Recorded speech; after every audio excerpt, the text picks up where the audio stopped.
कौवा और मोर की कहानी। जंगल में रहने वाला काला कौवा ना अपने रंग से संतुष्ट था और ना ही अपने बिरादरी से। वो मोर जैसा सुंदर बनना चाहता था। जब वह दूसरे कौवे से मिलता तो कौवे के रूप रंग की बुराई कर अपनी किस्मत को कोसता कि उसने कौवा बनकर इस धरती पर क्यों जन्म लिया। साथ ही कौवे उसे समझाते कि जैसा रूप रंग मिला है उसके साथ संतुष्ट रहो, पर वह किसी की बात नहीं मानता और उनसे लड़ता। एक दिन कौवे को एक स्थान पर बिखरे हुए ढेर सारे मोर पंख दिखाई पड़े। उसने सारे मोर पंख उठाकर अपनी पूंछ में बांध लिए और सोचने लगा कि वो भी मोर बन गया है और उसे कौवे की बिरादरी छोड़कर मोरों की बिरादरी में शामिल हो जाना चाहिए। तुरंत वह अपने समूह के सरदार के पास गया और अकड़कर बोला, सरदार, जैसा कि आप देख ही रहे हो, मैं अब मोर बन गया हूँ, इसलिए आपको बताने आया हूँ कि मैं कौवों की बिरादरी छोड़कर मोरों की बिरादरी में जा रहा हूँ। कौवों का सरदार उसकी इस गुस्ताखी पर चकित रह गया। वह कुछ नहीं बोला, बस उस कौवे को जाते हुए देखता रहा। कौवा मोरों के पास पहुंचा, यह साबित करने के लिए कि वह भी मोर बन गया है। वह उनके सामने अपनी पूंछ दिखा दिखा कर घूमने लगा।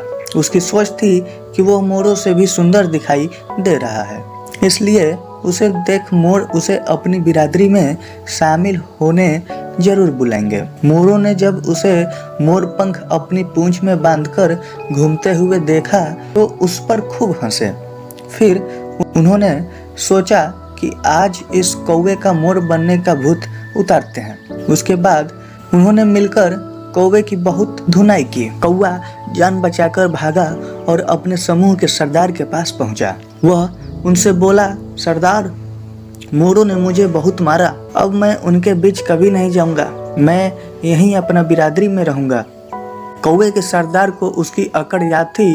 वह सोचने लगा, बहुत अकड़ रहा था तू, अभी तेरी अकड़ भी उतारता हूँ और सबक भी सिखाता हूँ। उसने अपने साथियों को बुलाया और सबने मिलकर उस कौवे को मार मार कर अधमरा कर दिया। कौवे का सरदार बोला, तुझ जैसे कौवे की हमारे समूह को आवश्यकता नहीं, भाग जा यहाँ से और कभी लौट कर मत आना। बेचारा कौवा ना मोर की बिरादरी में शामिल हो पाया, ना अपनी बिरादरी का रहा। मरम्मत हुई सो अलग। बच्चों, इस कहानी से हमें क्या सीख मिलती है? इस कहानी से हमें यह सीख मिलती है, हमने जैसे रूप रंग के साथ जन्म लिया है, जिस परिवार और परिवेश में जन्म लिया है, उसका सम्मान करना चाहिए। अगर आपको यह वीडियो अच्छी लगी तो इस वीडियो को लाइक कर दो और अपने दोस्तों के साथ शेयर कर दो और इस चैनल को आप सब्सक्राइब कर दो। धन्यवाद।